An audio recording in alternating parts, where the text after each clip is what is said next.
নমস্কার, আমি গণেশ সাধিকা রাজশ্রী চলে এলাম নতুন একটি এপিসোড নিয়ে। চলুন শুরু করা যাক আজকের এপিসোড।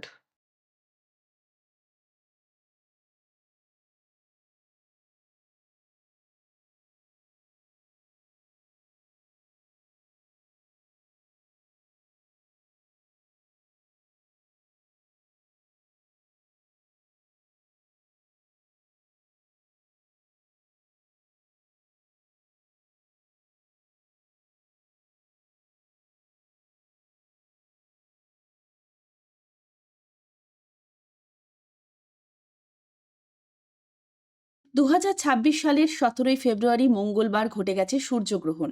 এই দিনটি ছিল মাঘ মাসের অমাবস্যা। জ্যোতিষীদের মতে এই সূর্যগ্রহণ 8টি রাশির ভাগ্য পরিবর্তন করতে চলেছে। জ্যোতিষশাস্ত্র মতে 17ই ফেব্রুয়ারি সূর্যগ্রহণ হয়েছে, তাই কিছু রাশির জাতকদের বিশেষ সুযোগ মিলবে, আবার কিছু রাশির জাতকদের সাবধানে থাকার পরামর্শ দেওয়া হচ্ছে। আসুন জেনে নেওয়া যাক বছরের প্রথম সূর্যগ্রহণে 12টি রাশির ওপর কী কী প্রভাব পড়বে। জ্যোতিষশাস্ত্র অনুসারে এই গ্রহণ মেষ রাশির জন্য উপকারী হতে পারে। আপনার কর্মজীবনে নতুন দায়িত্ব পেতে পারেন, আপনার আর্থিক অবস্থার উন্নতি হওয়ার সম্ভাবনা রয়েছে। জ্যোতিষশাস্ত্র অনুসারে কর্কট রাশির জাতক জাতিকারা সুসংবাদ পেতে পারেন। সন্তান বা পরিবারের সঙ্গে সম্পর্কিত সুসংবাদ পাওয়ার সম্ভাবনা রয়েছে। যদি কোনো কাজ আটকে থাকে তবে তা সম্পন্ন হতে পারে। আপনার সমস্ত প্রচেষ্টা থেকে আপনি মানসিক তৃপ্তি পাবেন। জ্যোতিষশাস্ত্র অনুসারে কন্যা রাশির জাতক জাতিকারা বিনিয়োগ থেকে লাভবান হওয়ার সম্ভাবনা রয়েছে।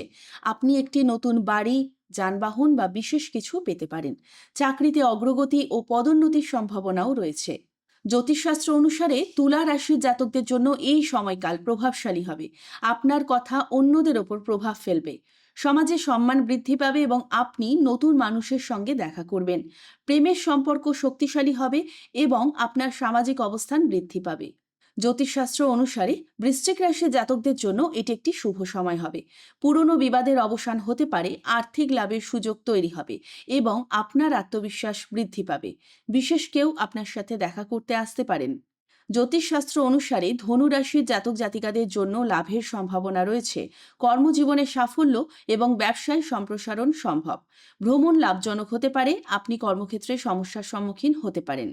জ্যোতিষশাস্ত্র অনুসারে মকর রাশির জাতক জাতিকাদের অগ্রগতির লক্ষণ রয়েছে। দীর্ঘদিনের অমীমাংসিত কাজ সম্পন্ন হবে। আপনি আপনার ঊর্ধ্বতনদের কাছ থেকে সহায়তা পাবেন। জ্যোতিষশাস্ত্র অনুসারে এই গ্রহণ মীন রাশির জাতক জাতিকাদের জন্য উপকারী হবে। হঠাৎ আর্থিক লাভের সম্ভাবনা রয়েছে। পরিবারের সুখ শান্তি বজায় থাকবে। আপনার প্রেমিকের সঙ্গে দেখা করতে অসুবিধা হতে পারে। কেমন লাগলো আজকের অনুষ্ঠান? যদি ভালো লেগে থাকে তাহলে আমার ইউটিউব চ্যানেল লাইক, শেয়ার ও কমেন্ট করতে ভুলবেন না।